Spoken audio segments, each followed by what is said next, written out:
El pedagogo, en esencia, es una persona de avanzada, es revolucionario. Parece tan anecdótico cuando la gente desde fuera dice la piedragógica. Muchas licenciaturas estaban acompañadas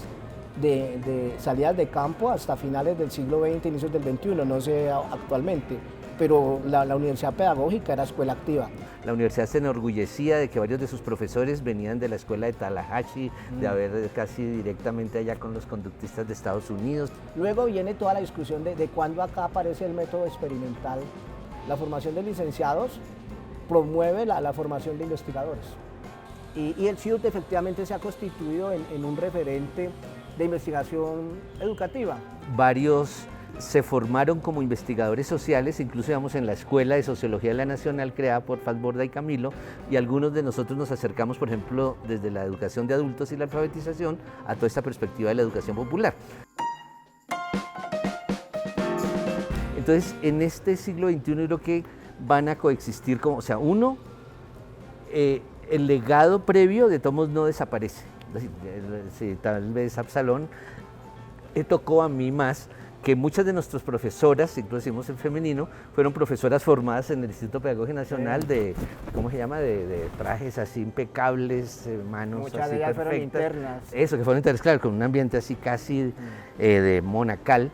pero también ya todos estos profesores, por ejemplo, que eso nunca se volvió a ver en la universidad. Por ejemplo, en sociales tuvimos profesores que venían exiliados de Argentina, que como Tatiano Tedagog, Daulgopol, otros, que digamos también un acercamiento digamos, con las discusiones más contemporáneas digamos, en las ciencias sociales, pero también ya empiezo a formar parte de ellos, de los que siendo profesores venimos también de recién haber hecho nuestras maestrías en estos diferentes campos. Entonces creo que a mi juicio es clave eso, porque ya tanto en el perfil de muchos de los profesores que nos vinculamos en los 90, digamos ya de planta y ya como del siglo XXI, tenemos la formación y el interés por lo pedagógico, pero también una formación en el campo de las ciencias sociales,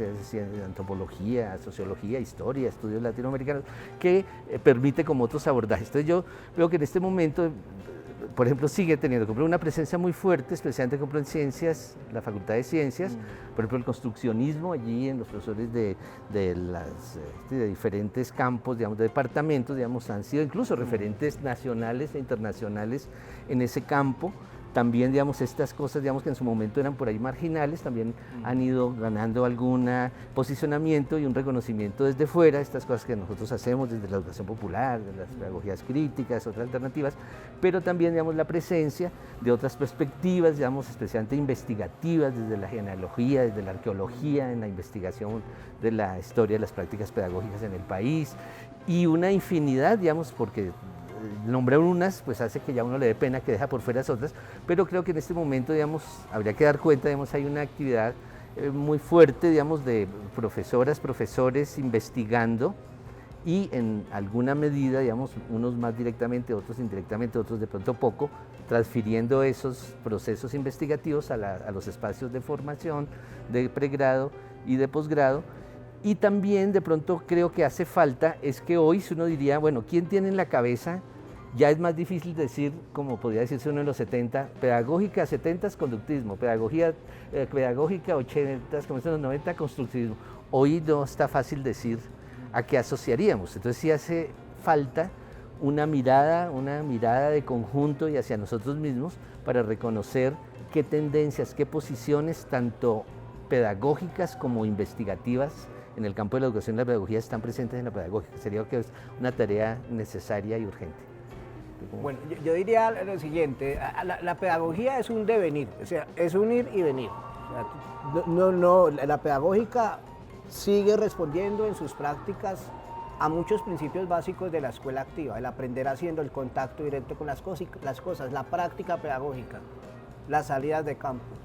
Si han desaparecido, me corrigen, pero si no han desaparecido, hay elementos claves que llevan acá ya casi 100 años. Otro elemento clave es que efectivamente el conductismo opera. El conductismo opera en ciertas prácticas, por ejemplo en educación física, en matemáticas, en cierto tipo de prácticas pedagógicas que tienen que ver con la educación secundaria, pero también en la preescolaridad y en la básica primaria. No ha desaparecido, no puede decir nada que el conductismo por ser norteamericano, yanqui y demás es una mala propuesta. No, tiene una lógica cuando se da el refuerzo, ya sea positivo o negativo, y efectivamente eso operó y en ciertas prácticas cotidianas de los maestros sigue operando. Y lo mismo ocurre con relación al constructivismo. Efectivamente el constructivismo se instala, a través del constructivismo leemos de manera explícita a Piaget y a Vygotsky y efectivamente se instala y como práctica pedagógica se mantiene. Cuando tú ves a un maestro en ejercicio tiene muchos de esos tres principios. En algunos momentos es constructivista, en algunos momentos efectivamente se mueve la lógica de la pedagogía experimental, en otros momentos se mueve de la perspectiva conductista, qué sé yo. Pero la pedagogía es un ir y venir y el maestro en ejercicio en ocasiones no se da cuenta de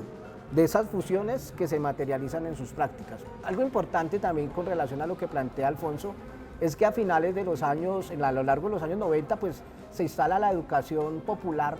en la universidad pedagógica, ¿no? Aparece la maestría en educación comunitaria y yo diría una lectura pues que yo he hecho es que inicialmente aparece la educación popular y luego la pedagogía crítica. O sea, en la pedagógica ocurre eso, ¿no? O sea,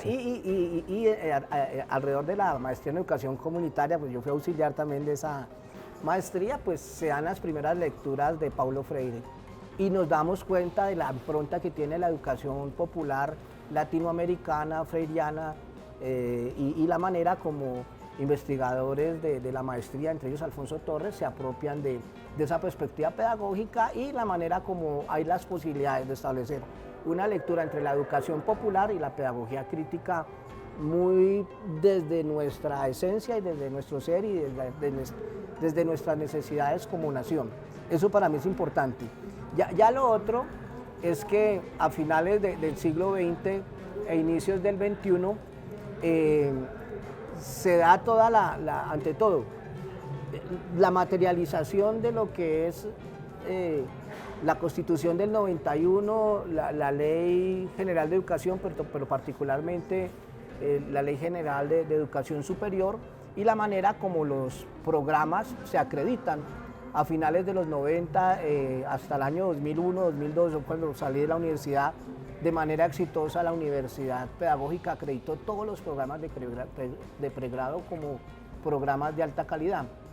Y esos programas se acreditan ya bajo otros condicionamientos propios de un ambiente político de época, ¿no? Donde efectivamente la eficiencia, la eficacia, todo lo que tiene que ver con el principio de competencia, se instala como discurso de política educativa, pero la universidad pedagógica responde a la política también haciendo algunas resistencias y unas reorientaciones de política. En eso la pedagógica ha sido muy hábil. ¿Qué ocurre a lo largo de estas décadas? Pues poco a poco se termina de reinstalar lo que es la tecnología educativa como la vimos inicialmente en los años 70, 80 a través de la radio y la televisión, no, se reinstala a través del uso del microcomputador,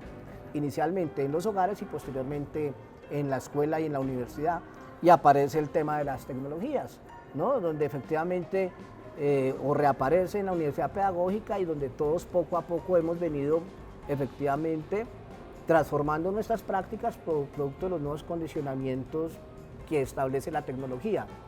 ¿Qué ocurre en el año 2019-2020? Pues el COVID-19, viene el confinamiento y el confinamiento trae una repercusión directa en la transformación de nuestras prácticas, ¿no? La escuela y la universidad se transformó producto de la experiencia del confinamiento de 2020-2021 y efectivamente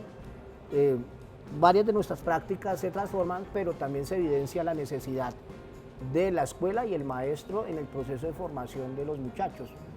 Terminamos a final del confinamiento de ser reivindicados. Ahora las tecnologías aparecen como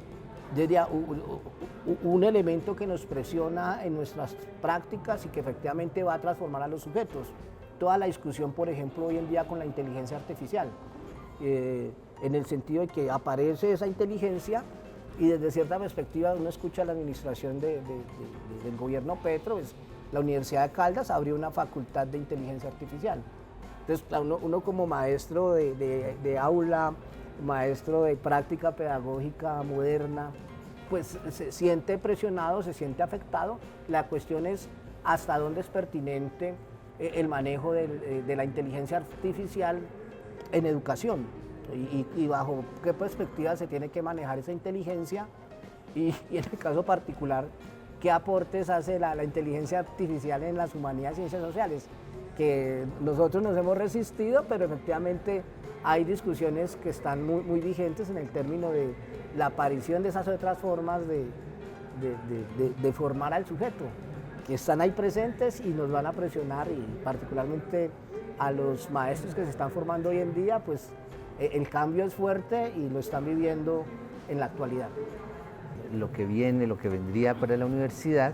yo retomaría en primer lugar, digamos, esto que ha traído Absalón, y es que una temática ineludible es esta creciente presencia de las nuevas tecnologías, de la inteligencia artificial, que yo, digamos, diría, hay que verla, digamos, en su propia naturaleza. Es una técnica, es una mediación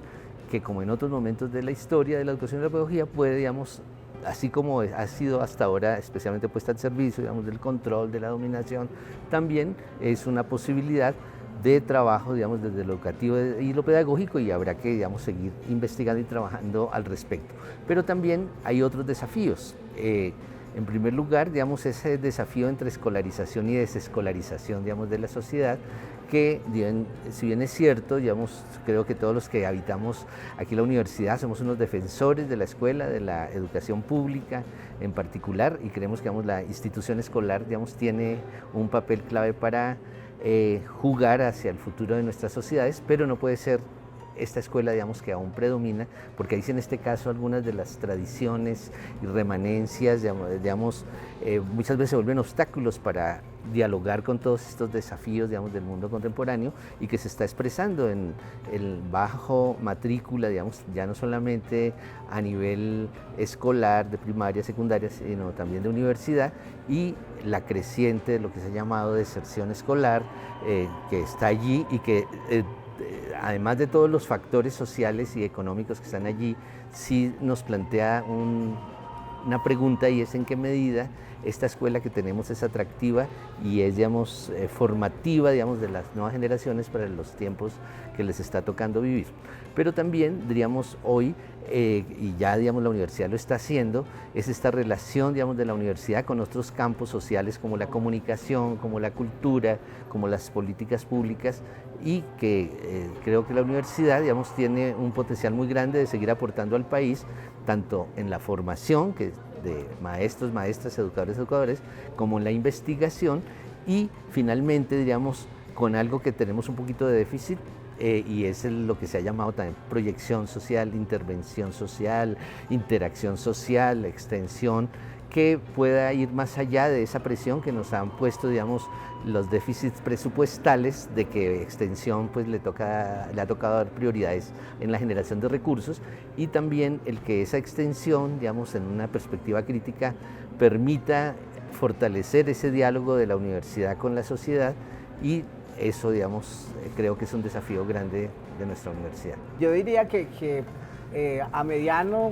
a corto, mediano y largo plazo, pues la Universidad Pedagógica tiene varias tareas. A corto, yo diría, lo primero, recoger a lo largo de lo que queda la tradición e historia de la Universidad Pedagógica Nacional de 100 años de trabajo, ¿no? Porque efectivamente, al recoger la tradición e historia, reafirmamos nuestra identidad como tal vez una de las facultades de educación más antiguas del país, en compañía de la UPTC de Tunja. Lo segundo, efectivamente, la universidad está obligada a desarrollar iniciativas de investigación que tengan que ver con la transformación de la sociedad, la familia y la escuela colombiana. La sociedad colombiana se ha transformado, el núcleo familiar se reduce, por lo tanto, la escuela colombiana se individualiza y las prácticas pedagógicas cada día van a ser más individualizadas y personalizadas. La escuela debe efectivamente responder a una serie de necesidades, ¿no? Y de desafíos que tienen que ver, ante todo, con esas transformaciones de carácter institucional, ¿no? la familia y la escuela se han transformado, por ende la universidad pedagógica también se debe transformar en términos de su perspectiva investigativa y por qué no pedagógica, volviendo a prácticas pedagógicas mucho más individualizantes y mucho más humanas. Ya a largo plazo, pues el gran reto efectivamente es transformar la universidad en cuanto el papel de las nuevas tecnologías y ese nuevo tipo de inteligencias que están presentes en el escenario cultural, ¿no? Y donde efectivamente la universidad debe efectivamente establecer estrategias de indagación y de complemento con relación a los retos que establece la inteligencia artificial, que creo que es el reto a afrontar, el reto a dialogar y tal vez complementar lo que viene con lo que efectivamente la universidad puede ofrecer. Yo les agradezco este espacio, dialogantes, a la universidad y a todo el equipo de trabajo. Muchas gracias por la invitación.